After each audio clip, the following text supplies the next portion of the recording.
कोपवर युवक युवती परिचय संमेलनाचे अध्यक्ष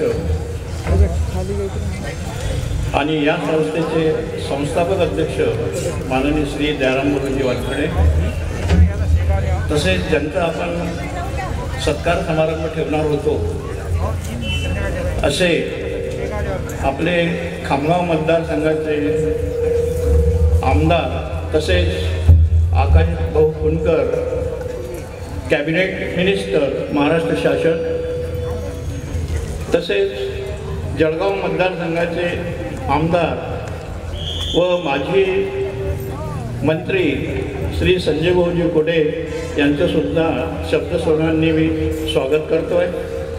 त्याचप्रमाणे जिल्हाध्यक्ष श्री माननीय गुलाबरावजी महाले व इतर सर्व मान्यवर, आजचा हा जो आपण कार्यक्रम आयोजित करत आहोत हा जवळपास गेली 8-10 वर्षापासून आपण हा कार्यक्रम आयोजित करत आहे। या कार्यक्रमाला जे स्वरूप यायला पाहिजे दिवसेंदिवस त्याप्रमाणे आपल्याला असं प्रगती स्वरूपावर काही असं आढळत नाही आहे। तरी समाज बांधवांनी या गोष्टीकडे, आज काळाची अशी गरज आहे की या गोष्टीकडे आपण सर्वांनी वळायला पाहिजे आणि ते वळलं तर आपला वेळ, काळ आणि पैसा सर्वच गोष्टींना वाचू शकतो। पण तरी आपण ज्याप्रमाणे यामध्ये इन्व्हॉल्व म्हणजे समर्पित व्हायला पाहिजे त्याप्रमाणे होताना असं आपल्याला काही जास्त प्रमाणात आढळून येत नाही आहे। तरी माझी समाज बांधवांना अशी एक नम्र विनंती आहे की यामध्ये आपण सर्व सहभागी झाले पाहिजेत। ही जी संस्था आहे या संस्थेला जवळपास आपल्याला 30 वर्ष झालेले आहेत आणि या संस्थेचं खरं जनक जर कोणी असेल तर स्वर्गीय भाऊसाहेब फुंडकर। त्यांच्या अथक प्रयत्नांनी आज ही आपली शेगावमध्ये मध्यवर्ती ठिकाणी ही एक वास्तू उभी राहिलेली आहे आणि त्यांचेच चिरंजीव आकाश भाऊ फुंडकर यांना आज आपण कॅबिनेट मंत्री महाराष्ट्र शासनाने दिल्यामुळे हा खरोखरच आपल्या दृष्टिकोनातून एक भाग्याचा आणि एक चांगला दिवस आहे। आणि आकाश भाऊ सुद्धा त्यांना शासनाने जी काही जबाबदारी दिलेली आहे ती सुद्धा एक योग्य प्रमाणे पालन होईल, पाळतील अशी मला पूर्णपणे खात्री आहे। आणि तरी त्यांचं पुढील जे समजा जे कार्यकाल असेल तो एक चांगल्या प्रकारचा जावं ही एक सदिच्छा। आणि मी एक जास्त वेळ न घेता आपल्या या कार्यक्रमाचे जे मुख्य आपले मार्गदर्शक आहेत दोन्हीही त्यांना नंतर विनंती करेल की त्यांचं मार्गदर्शन आपल्याला ऐकणं हे सर्वात महत्त्वाची गोष्ट आहे। धन्यवाद। धन्यवाद। श्री संत गजानन महाराज यांना प्रथम वंदन करतो आणि 2 मिनिटांमध्ये मी माझं भाषण सांगतो। आजच्या कार्यक्रमाला एक महत्त्वाचा विषय आहे। वधूवर परिचय मेळावा सरने सांगितलं, वर वधूची उपस्थिती कमी असते ही अत्यंत खेदाची बाब आहे। पुन्हा मी तुम्हाला विनंती करतो की मेळावे घेत असताना असं आम्हाला वाटते की हा मेळावा घ्यायचा की नाही अशी आमची खंत आहे। 3 ते 4 लाख रुपये मंडळ खर्च करते आणि मुलं मुली येत नाही, पालक येतात। आज पालक भरपूर झाले, मुलं मुली कमी आहेत। त्या दृष्टीने विनंती करतो की पुढच्या मेळाव्याला कमीत कमी आपण नाही आले तरी चालेल पण मुलं मुली जास्तीत जास्त पाठवा जेणेकरून आमचा उत्साह आहे। बंधूंनो, आपला बुलढाणा जिल्हा भाग्यवान आहे। अकोला जिल्ह्यातील लोक आम्हाला विचारतात, दयाराम भाऊ तुमच्या जिल्ह्यातले 4-4 तुम्ही मंत्री कसे? मागच्या वर्षी 4 होते, मागच्या वर्षी 4 होते, यावर्षी 3 आहेत। राजूभाऊ एकाचा बराबर झालेला आहे।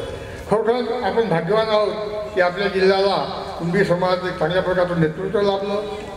भाऊसाहेबांनी पक्षीय माध्यमातून सामाजिक कार्यातून किंवा सरांनी सांगितलं, तो मुद्दा मी रिपीट करणार नाही। भाऊसाहेबांनी पक्षाच्या माध्यमातून बुलढाणा जिल्ह्यामध्ये गावोगावी खेडोपाडी भाजप पोहोचवलं आणि त्यांचंच फळ म्हणून आज आपले प्रमुख अतिथी जे आहे संजीव कुटे हे 5व्यांदा निवडून आले। मी कमी वेळ नाही, 5व्यांदा। पण पंचमुखी परमेश्वर म्हणतात तशा प्रकारचा त्यांचा विजय झालेला आहे। आणि विजय कसा मिळवायचा, राजकारण कसं करायचं, कशा गोष्टी फिट करायच्या हे संजीव म्हणून सर्वांना शिकवलं। ही अपेक्षा करतो. दुसरे आपले सत्कारमूर्ती आहेत आकाश भाऊ पुणकर. पहिला मुद्दा मी आकाश भाऊ तुम्हाला सांगेल की आकाश दादा नका म्हणून. दादा या शब्दामध्ये थोडं एलर्जी वाटते. आकाश भाऊ या शब्दामध्ये प्रेमाचा जिव्हाळा वाटतो.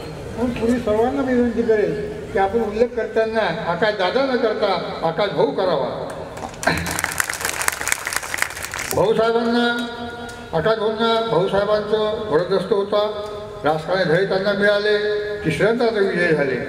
आजचा हा दिवस असा आहे की स्वर्गीय भाऊसाहेब स्वर्गात असतील तरी ते आज म्हणत असतील स्वर्गीचे पुरोध इशिताची रज वंश भक्तराज होईल का कोणी.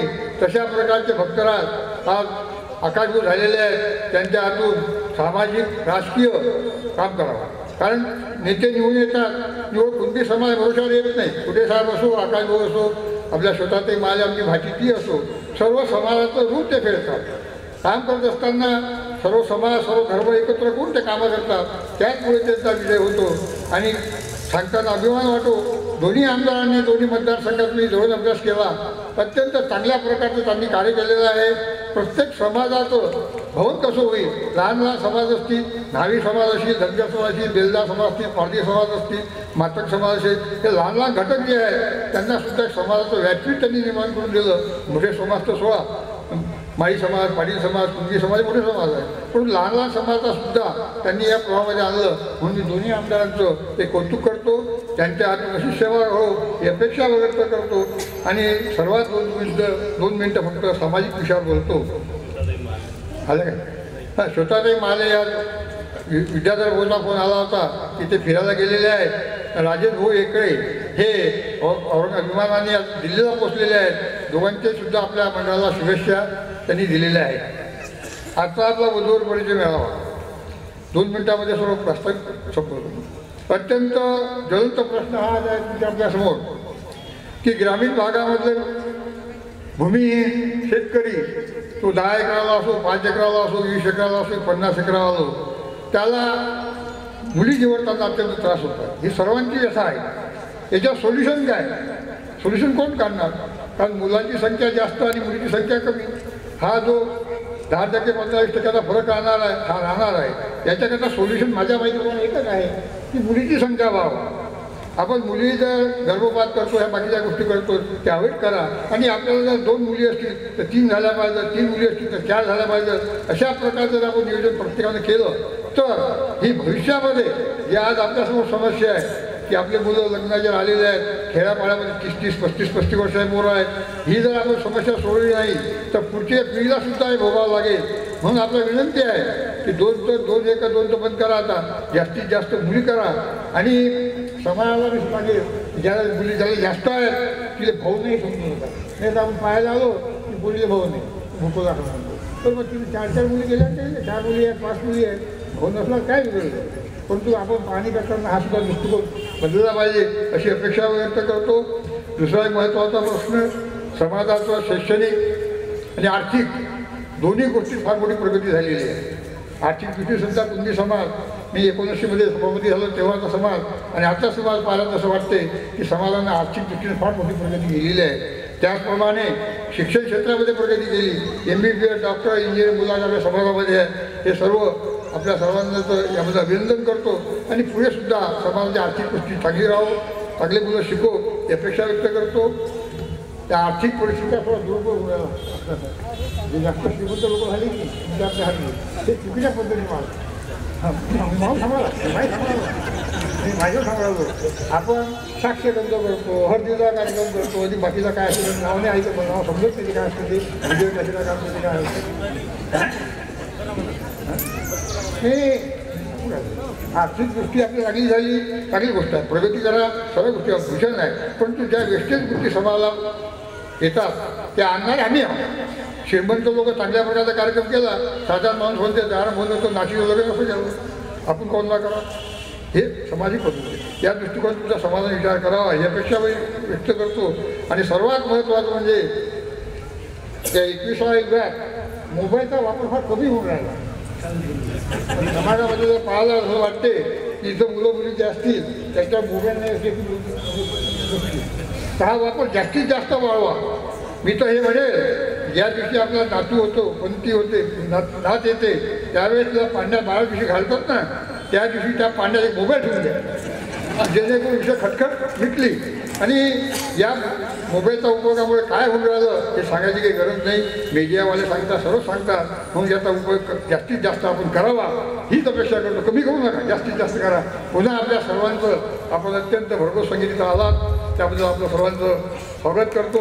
आणि आपल्या संजीव आकाशभाऊ आले, संजीवभाऊ आले आणि सर्व ज्येष्ठ मंडळी समाजातली आली, त्याबद्दल त्या सर्वांचं आभार मानतो. आणि 2 शब्द दिवसेंदिवस समाजातील मुलींची याद्वारे आयोजित वधूवर उपवर वधू आणि वर परिचय मेळाव्याला उपस्थित आणि अध्यक्ष लाभलेले मंडळाचे अध्यक्ष आदरणीय दयारामभाऊ वानखडे, आदरणीय गुलाबरावजी महाले आणि आपले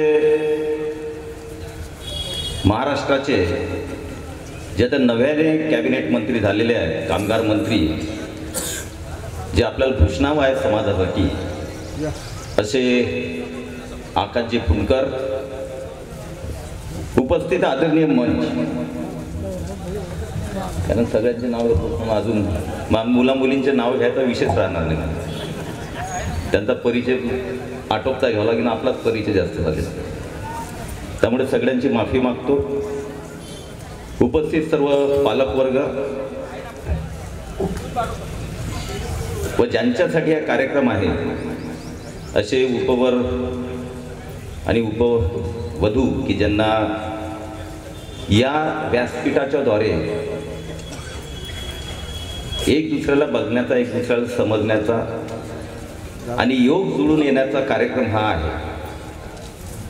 आणि 8-10 वर्षातली फलश्रुती ही आहे की जरी तिवाने सरांनी आणि भाऊंनी जरी खंत व्यक्त केली असेल, तर या तुम्ही दिलेल्या व्यासपीठामधून किंवा तुम्ही दिलेल्या या कार्यक्रमामधून बरेचसे विवाह हे जुळलेले सुद्धा आहेत. त्यामुळे ती एक आपलं अचिव्हमेंट आहे. जरी आज त्याला रिस्पॉन्स कमी असेल तर मला वाटतं हाही रिस्पॉन्स कमी नाही आहे, कारण आजकालच्या बदलत्या वातावरणामध्ये, आजकाल जे वातावरण आहे त्या बदलत्या वातावरणामध्ये एवढा मुलं आणि मुली इथं येणे हे काही कमी नव्हे. आणि त्यामुळे पालकांच्या समोरच्या ज्या अडचणी आहेत त्या खूप मोठ्या आहेत, मुला मुलींच्या समोरच्या अडचणी त्याही मोठ्या आहेत. कारण आजच्या या युगामध्ये आपण जर बघितलं असेल की प्रत्येकाच्या आशा आकांक्षा ज्या वेगवेगळ्या असतात. प्रत्येकाला वाटतं असंच असलं पाहिजे, मुलगी अशीच असली पाहिजे, मुलगा असाच असला पाहिजे, पालकांनाही वाटतं आणि मुला मुलीने वाटतं. पण जीवनामध्ये जर एक गोष्ट आपण आपल्या डोक्यामध्ये फिट बसून ठेवली किंवा करून ठेवली की वास्तविकतेत जगणं शिकलं पाहिजे आणि प्राप्त परिस्थितीमध्ये जे काय आहे त्याला स्वीकारलं पाहिजे. अवास्तव आपण आशा आकांक्षा एक दुसऱ्याकडून निर्माण करून ठेवतो आणि त्यामुळे जोडीदार निवडताना पालकांची सुद्धा तारांबळ उडते आणि मुला मुलींची उडते. आणि म्हणून अपेक्षा ज्या आहेत त्या जर कमी ठेवल्या तर निश्चितपणे भविष्य हे चांगलं होतं.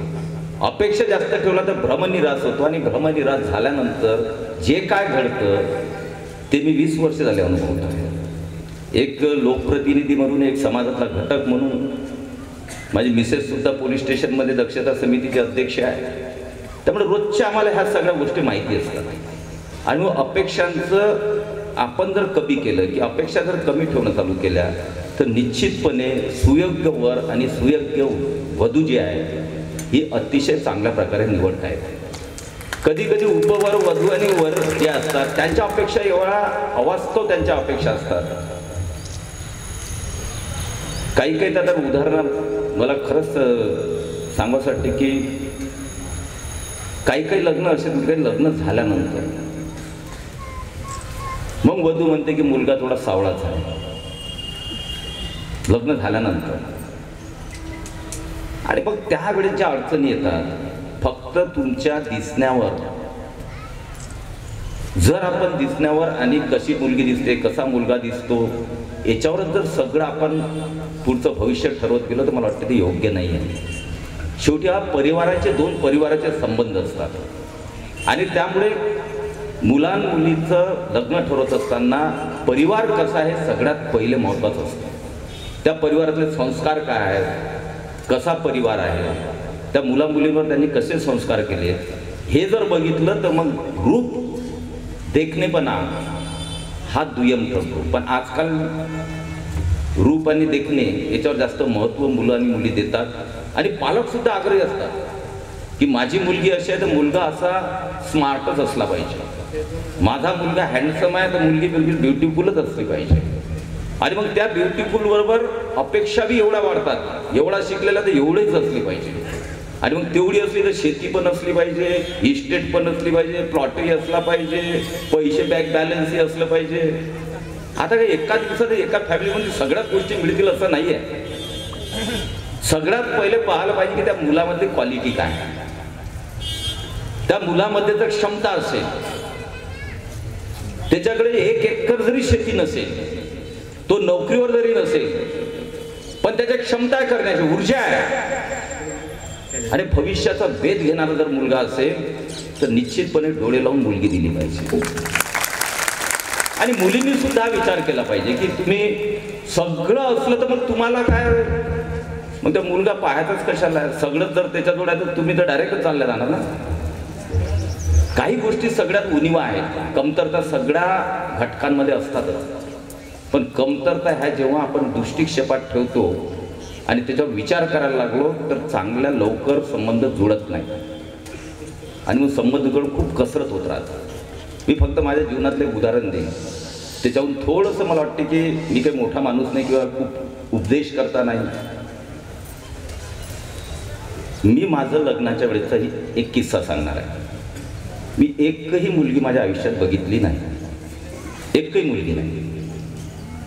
आई वडिलांना मी एकच सांगितलं होतं की जी तुम्ही मुलगी बघाल आणि जी तुम्हाला असं वाटेल की आपल्या घरी येण्यात ही संयुक्तिक आहे, हे संयुक्तिक आहे, आणि जेव्हा तुम्हाला आणि मोठा भाऊ वगैरे तुम्हाला पसंत झालं ना, मी जी मुलगी पहिली तुम्ही दाखवाल त्याच मुलीशी मी लग्न करेन. ते कशी आहे, काय आहे, काय नाही, मला काहीच घेणं नाही जी, कारण मला सगळ्यात त्रास काय होतो माहिती आहे का, आपण हे खरोखर याच्यावर चिंतन करण्याची आवश्यकता आहे. एखादी मुलगी बघायला जातो, एक मुलगा किंवा त्याचे पालक 4-4, 5-5, 7-7, 10-10, 100-100 मुली बघतात.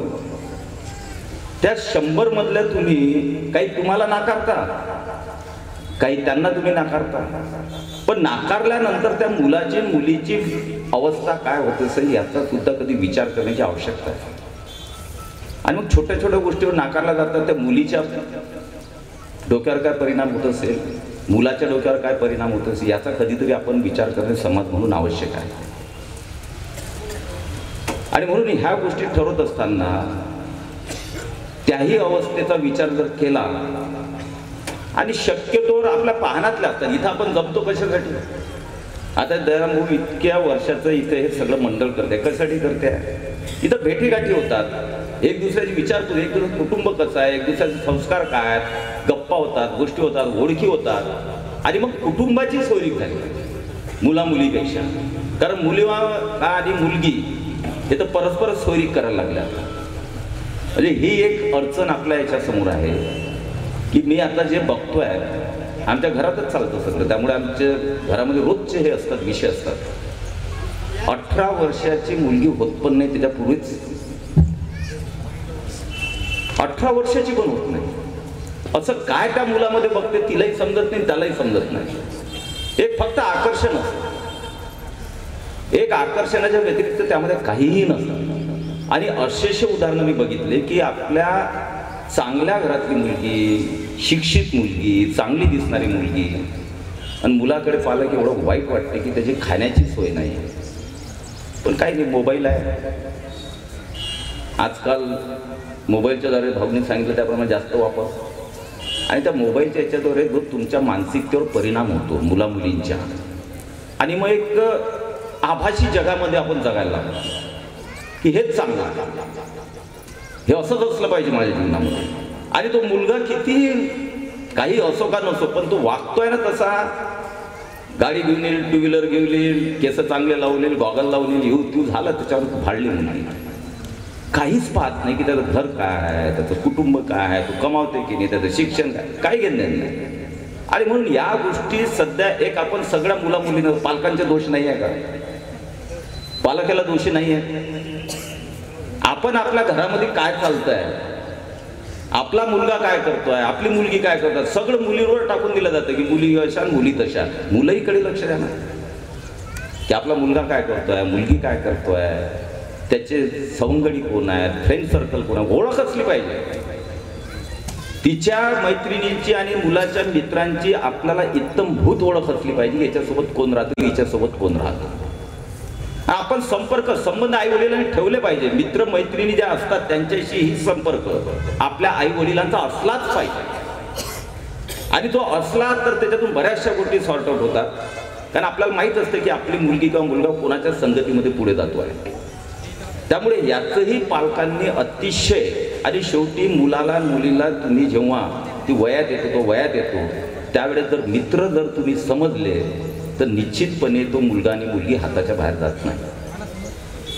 मित्र समजा ना, त्या वयात गेल्यानंतर त्याला आवश्यकता असते मित्रत्वाची. कारण तो आई वडिलांना विसरून जातो. कारण आई वडिलाचं एक वेगळं वागणं असतं मुलगा आणि मुलगी मोठ्या झाल्यानंतर. पण जेव्हा तुम्ही मित्रत्वाची भावना ठेवा, त्याला दुसरे आलतू फालतू मित्र आणि मैत्रिणी जमा करण्याची आवश्यकता भासणार नाही. तुम्हीच मित्र व्हा. आई वडीलच जर मित्र झाले तो मुलगा आणि मुलगी कुठेही हाताच्या बाहेर जाणार नाही. आणि म्हणून खूप प्रवचन करणार नाही. हे प्रवचन सुरू झालं तर अजून एक तास चालेल आणि मुला मुलींचा परिचय राहून जाईल. त्यामुळे मी जास्त बोलणार नाही.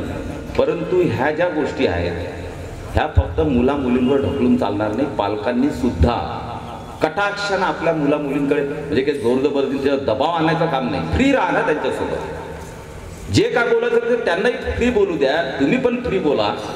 त्यांनाही मोकळीक द्या की त्यांना असं वाटलं पाहिजे मी आई वडिलांशी बोलताना काहीही बोलू शकते, काहीही बोलू शकतो, माझे आई वडील माझा ऐकू शकतात. तो जेव्हा विश्वास तुमच्यावर पैदा होईल तेव्हा ती मुलगी आणि मुलगा हा कधीही हाताच्या बाहेर जात नाही. आणि म्हणून सगळ्या उपवर वधू आणि वर यांना मी चांगला जोडीदार मिळावा, मनासारखा नाही. मनासारखा कोणालाच मिळत नसते, एवढं ध्यानात ठेवावं की बिलकुल मनासारखं म्हटलं तर आयुष्यात काहीच होत नाही. आणि शेवटी एकच सांगेन, life is a adjustment. Adjustment is a life. तुम्ही ॲडजस्ट करायला शिकलं तर तुम्हाला भविष्य चांगलंच राहील. नाही तर मग लग्न झाल्यानंतर हा असं दिसते, त्यानं हेच केलं नाही, त्यानं तेच केलं नाही. ॲडजस्ट करा ना. थोडंफार तुमच्यातही कमतरता आहे, थोडंफार मुलातही कमतरता आहे, मुलीतही कमतरता आहे. एक दुसऱ्याचा कमतरता समजून घेऊन आयुष्य पुढे गेलं तरच चांगलं राहतं. म्हणून ॲडजस्ट करायला शिका, निश्चितपणे आयुष्य चांगलं राहील. आणि हा जो कार्यक्रम आहे मी म्हणतो तुम्ही काही निराश होऊ नका. अजूनही कार्यक्रम जोमानच होते, हाही रिस्पॉन्स कमी नाही आहे. त्यामुळे निराश न होता पुढच्या वेळेस पालकसुद्धा दक्षतेने घेतील, मुलंसुद्धा दक्षतेने इथं येतील. आणि निश्चितपणे एक चांगल्या प्रकारचं वातावरण, चांगल्या प्रकारचे संस्कार, चांगल्या प्रकारचं एक भविष्य या कार्यक्रमाच्या द्वारे समाजाला मिळेल. आपला समाज महाराष्ट्र खूप मोठा आहे. तुम्ही कोकणपासून गेले तर गडचिरोलीपर्यंत समाज खूप मोठा आहे, पण ओळख नाही आहे. आणि म्हणून जिथं जिथं जे मंडळ असतील तिथं तिथं आपण गेलं पाहिजे. आणि तिथल्या तिथल्या गोष्टी ज्या आहेत त्या शिकून किंवा त्यांच्याशी संपर्क करून सुयोग्य अपेक्षा जास्त न ठेवता वधूवरांची निवड करणे हे सगळ्यात अतिशय चांगलं काम आहे. अपेक्षा आता तर ते सांगितलं तुम्ही, मुलगा चांगला असतो, करते ते सगळं, मुलगा चांगला, तो आता कमावून राहिला. नोकरीवर असलेल्या मुलांना तर शेती किती आहे. आता तो नोकरीवर आहे, तुला नोकरीवाला पाहिजे तुम्हाला का शेतीवाला पाहिजे हेही समजत नाही. शेती असली तर म्हणजे त्याला नोकरी नाही, नोकरी असली तर म्हणजे शेती किती आहे घरी, बहीण नसले, भाऊ नसला, हे काय विषयच काय. आणि शेवटी त्या मुला मुलींना थोडा वेळ द्या. एकदम पाहालं बस आता आम्ही ठरवलं हे मुलगा ही मुलगी, माझ्यासारखं करू नका. माझा विश्वास होता, तुमचाही विश्वास आहे, परंतु आजचा जमाना आहे. आजच्या जमान्यात थोडं त्यांना बोलण्याची मुभा सुद्धा द्या, एक दुसऱ्याला समजून घेण्याची. जेव्हा तुम्ही समजते की आता आपण होऊ शकते आपला संबंध, तर त्या मुला मुलींना थोडा स्पेस द्या, वेळ द्या, की ते एक दुसऱ्याशी बोलून एक दुसऱ्याला समजले पाहिजे, नाही तर मग नंतर प्रॉब्लेम होतो. आणि म्हणून मी एकच सांगेन की मुलगा निवडत असताना मुलींनाही सांगेल, पालकांनाही सांगेल, शेती पाहू नका, नोकरी पाहू नका, तो काय करतोय, त्याच्यात ताकद किती आहे, क्षमता किती आहे. अहो साधा एक मी सांगतो तुम्हाला की नोकरी, आपण एक चपराशी पाहतो, पिऊन पाहतो, क्लर्क पाहतो, 15-20 हजार 25,000 नोकरीला. अरे लात मारली तिथं 25,000 कमावणार आपले पोरं आहेत, लात मारली तिथं 25,000 कमावू शकतात. एवढी ताकद मुलांमध्ये आहे. फक्त तुमच्या मुलगी देताना तुमची मानसिकता असली पाहिजे आणि त्या मुलगीचा सपोर्ट सुद्धा भविष्यात असला पाहिजे, कारण शेवटी त्या मुलाला गरज असते सपोर्टची, आधाराची.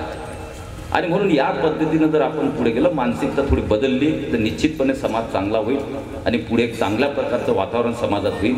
जे आता दूषित आहे, जे आपण या घटना पाहतो, त्या घटनेपासून आपण दूर राहण्यासाठी पालकांची सगळ्यात महत्त्वाची जबाबदारी आहे. मुला मुलीकडे लहानपणापासून आपण मैत्रीपूर्ण संबंध ठेवून त्यांच्या प्रत्येक गोष्टी या समजून घेतल्या पाहिजे. त्यांच्याशी संवाद हा सातत्यानं असला पाहिजे. तो संवाद जर तुमचा सातत्यानं असला तर भविष्य चांगलं राहील. एवढंच सांगतो, सगळ्यांना शुभेच्छा देतो आणि भविष्यात पुन्हा चांगल्या प्रकारचा कार्यक्रम होईल, त्यामध्ये सगळ्यांचा सहभाग होईल अशी अपेक्षा व्यक्त करतो. आणि आकाशजी जे आपले आता मंत्री झालेले आहेत, निश्चितपणे मी त्यांना मागेही शुभेच्छा दिल्या, पण महाराष्ट्रामध्ये एक चांगल्या प्रकारचं नेतृत्व आणि कर्तृत्वाच्या माध्यमातून एक महाराष्ट्राला त्या डिपार्टमेंटच्या माध्यमातून दिशा देणारं नेतृत्व पुढे येईल आणि ते करतील अशी अपेक्षा आणि त्यांना आशीर्वाद देतो आणि थांबतो. जय हिंद, जय महाराष्ट्र. धन्यवाद संजू. अध्यक्ष आदरणीय दयाराम काका वानखेडे, मंचावर उपस्थित माझे मार्गदर्शक आदरणीय डॉक्टर संजय दादा कुटे, मंचावर उपस्थित आदरणीय गुलाबराव काका महाले, मंचावरील सर्व सन्मान्य मार्गदर्शक मंडळी, आपल्या समाजातील सर्व ज्येष्ठ आणि सर्व मार्गदर्शक, माझ्या समोर बसलेले सर्व ज्येष्ठ श्रेष्ठ मंडळी, सर्व मातृशक्ती, सर्व उपवर उपवधू आणि माझ्या तरुण मित्रांनो, दरवर्षीप्रमाणे याही वर्षी कुणबी समाज विकास मंडळ शेगाव यांच्या माध्यमाने आपला हा मेळावा नित्य नियमाने होतोय. आणि दयाराम काकांनी भाषणात सांगितलं की दरवर्षी आम्ही मेळावा घेतो, पण मुला मुलींची संख्या कमी आहे. काका इथं बसायला जागा उरलेली नाही, आपण पाहून घ्या, कुठंच जाता जागा नाही. तुम्ही पाहून घ्या, एकदम बरोबर, बसायला जागा नाही. तिकडे मागे सगळेजण उभे आहेत आणि इतका प्रचंड प्रतिसाद या कार्यक्रमाला दरवर्षी लाभत असतो. आणि सर्वजण आतुरतेनं या कार्यक्रमाची वाट पाहत असतात की दरवर्षी शेगावला हा कार्यक्रम कधी होईल, आम्ही कधी जाऊ आणि कधी आपल्या पाल्यांसाठी योग्य वर किंवा वधू उपवधू आम्हाला सापडेल आणि त्यांचा संबंध आपल्याला करता येईल. हा एक चांगला कार्यक्रम, एक स्तुत्य उपक्रम या मंडळाने नित्यनियमानं चालू ठेवलेला आहे. याला वाढता प्रतिसाद आहे असं म्हटलं तर चालेल. फक्त जी तुमची खंत आहे की मुलं आणि मुली थोडे कमी येतात, तर ते आता आपणच सांगितलं की आता मुलं आणि मुलं वेल क्वालिफाईड झालेले आहे, कोणी पुण्याला आहे, कोणी मुंबईला आहे, कोणी कुठे आहे, आणि त्यांनाही त्यांच्या सुट्ट्या घेऊन यायला बहुतेक वेळ मिळत नसेल म्हणून संख्या कमी होत असेल. पण हा जो उपक्रम आहे खऱ्या अर्थानं आपल्या समाजाचं एकीकरण या माध्यमातून होत असते. आपले एकत्रीकरण हेच आज काळाची गरज आहे.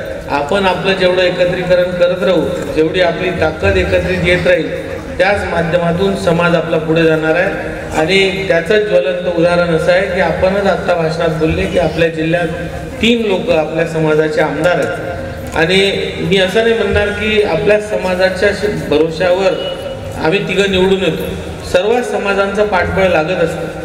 पण जोपर्यंत समाजाचं पाया हा रचला जात नाही आमच्या पाठिंब्यासाठी, आमच्यासाठी, त्या पायाशिवाय आमची इमारत उभीच राहू शकत नाही. त्यामुळे हे जे काही आपल्या जिल्ह्यामध्ये दिसते आहे, आम्ही जे काही काम करू शकतोय ते आपल्या समाजाच्या प्रचंड पाठिंब्यामुळे, प्रचंड ताकदीमुळे, हा जो तुमचा आशीर्वाद आमच्या पाठीशी असते, जो तुम्ही पाया रचता आमच्यासाठी, त्यामुळे आम्ही तिघं चौघजण या राजकीय क्षेत्रात काम करू शकत असतो. या समाजकारण करत असताना आपल्या सगळ्यांना कल्पना आहे की समाजकारणामध्ये राजकारण कधी नाही पाहिजे. आपण जेव्हा समाजाचं काम करतो त्यामध्ये राजकारण व्हायला नको, पण जेव्हा राजकारण करतो तेव्हा समाजाचं पाठिंबा समाजकारण असलं पाहिजे. ही खऱ्या अर्थानं राजकीय क्षेत्राची गरज आहे. आणि जोपर्यंत समाज ताकदीनं कोणाच्याही पाठीशी उभा राहत नाही तो प्रगती करू शकत नाही, पुढे जाऊ शकत नाही.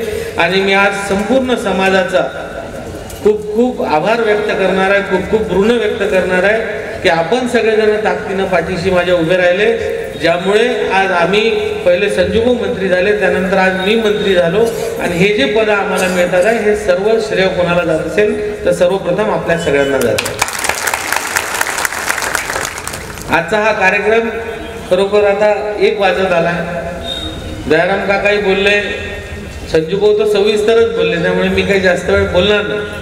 पण मी आपल्याला एवढंच एक छोटं उदाहरण सांगणार आहे की जसं संजूभाऊंनी सांगितलं की आज मुला-मुलींच्या अपेक्षा फार वाढलेल्या आहेत, त्या अपेक्षा कमी असल्या पाहिजे.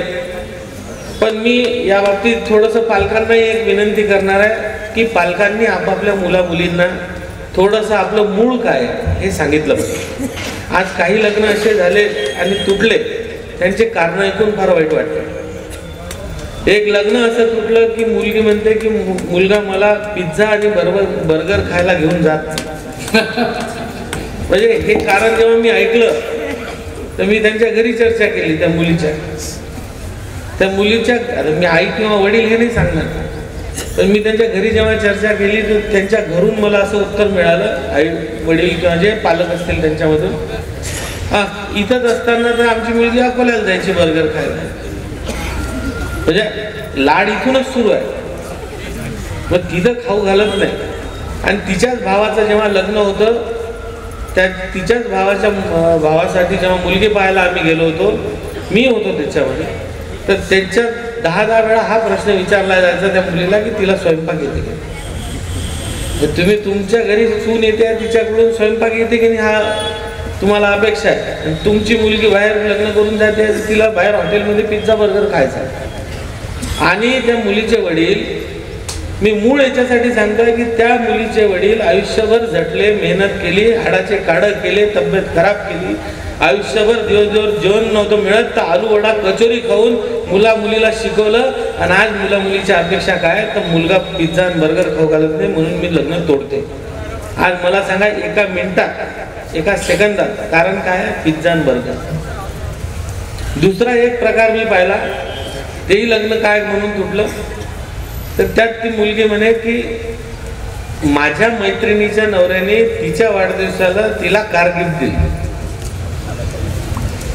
माझ्या मैत्रिणीच्या नवऱ्यानं तिच्या वाढदिवसाला तिला कार गिफ्ट दिली, माझा नवरा मला कार नाही दिली. आता किती आपण आहे. आता तिच्या मैत्रिणीच्या नवऱ्यानं तिला विमान घेऊन दिलं तर आता हाही घेऊन देईन काय. त्यामुळे आपल्या आईवडिलांचं मूळ काय, आपले आईवडील किती मेहनत करतात, त्यांचे हाडाचे काळं होतात, त्यांचं तब्येत बिघडते, त्यांचं ब्लड प्रेशर वाढते, त्यांना शुगर होते, त्यांचे केस पांढरे होतात, ते आपल्याला शिकवतात. आपल्या शिक्षणाचे पैसे, आपल्याला वाढवण्याचे पैसे, इतकं सगळं केल्यानंतर आपण लाड करतो मुला-मुलींचा. आणि मुला-मुलींच्या त्या लाडापायी आता आपण काय म्हणतो, मुलगी म्हणते मुलगा मोठ्या शहरातला नोकरी करणारा पाहिजे. इकडे काऊन नाही चालत बा, शेगाव थांबा, इकडे तो लाख रुपये कमवतो, पण नाही पुण्या मुंबईचा पाहिजे. त्यामुळे आपण आपलं मूळ काय हे आपल्या मुला-मुलींना दाखवल्याशिवाय याच्यातून मार्ग काही निघणार नाही आहे.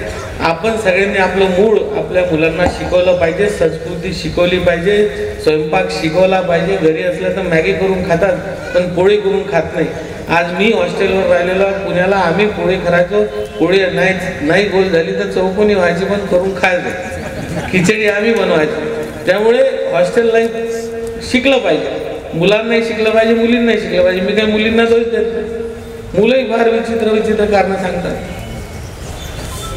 मुलंही असे सांगतात की मुलगी पंजाबी ड्रेस घालतच नाही म्हणून मग आपलं पटत नाही. अरे हे काय पद्धत आहे.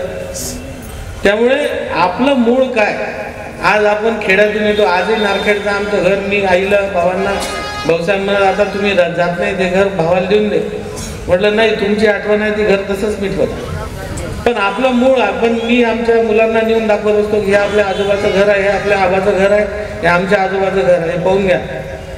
हे मूळ आपण जोपर्यंत जाणणार नाही, कारण आपल्याला माहिती आहे जेव्हा जेव्हा आपण इतिहास विसरलो तेव्हा वर्तमानही बिघडलं आणि भविष्य तर पूर्णच बिघडलं. त्यामुळे आपलं भूतकाळ आपण विसरू नये. आपण शेतकरी आहोत, आपलं जमिनीशी नातं आहे, आपण जमिनीवर राहिलं पाहिजे. आपल्या मुलांना आपल्या मुलींना आपण आपलं संस्कार, आपल्या समाजाची जी पुरातन संस्कृती आहे ती समजवली पाहिजे. आणि वाढत्या काळासोबत प्रत्येकानं, कोण नाही म्हणत, वाढत्या काळासोबत तुम्हाला मोबाईल नवीन पाहिजे नवीन घ्या, वाढत्या काळासोबत तुम्हाला नवीन गाडी पाहिजे नवीन घ्या, पण तुमचं कुटुंब, तुमची संस्कृती, तुमचा समाज हे मूळ जर तुम्ही सोडलं तर तुम्ही भविष्यात कधीही प्रगती करू शकणार नाही. हे जरूर आता प्रत्येकानं आपल्या कुटुंबाला सांगण्याची, शिकवण्याची गरज आज निर्माण झालेली आहे असं मला वैयक्तिक वाटते. आज आपण सगळेजण इथं आले, वेळ भरपूर झालेला आहे. एवढ्या मोठ्या संख्येनं आज सर्वजण एकत्रित झाले, आपल्या सगळ्यांचे मी आभार मानतो. कुणबी समाज विकास मंडळ शेगावने दरवर्षीप्रमाणे हा कार्यक्रम आयोजित केला, मी मंडळाचे सुद्धा खूप खूप आभार मानतो. आणि मुलं मुलींची संख्या, पालकांना विनंती करणार आहे, पालकही थोडेसे लाड करतात की जाऊ दे, नाही याला चालतात, मी पाहून येतो. पण मुलं मुली जर समाजात आले तर त्यांची सुद्धा ओळख होत असते. त्यामुळे मुला मुलींना सुद्धा इथं आपण आणलं पाहिजे, आपला समाज काय आहे हे दाखवलं पाहिजे. म्हणून पुढच्या वर्षी सर्व पालकांना विनंती करतो की या मेळाव्यामध्ये आपल्या संख्येपेक्षा मुला मुलींची संख्या जास्त असावी. आपण सर्वांनी यासाठी प्रयत्न करावे. एवढंच बोलतो आणि थांबतो. धन्यवाद. धन्यवाद आकाश. आपल्या कुटुंबाची मूळ परिस्थिती काय, आपल्या कुटुंबाची कुवत किती आहे हे आपण जाणलं पाहिजे. आपला संस्कार काय, आपली संस्कृती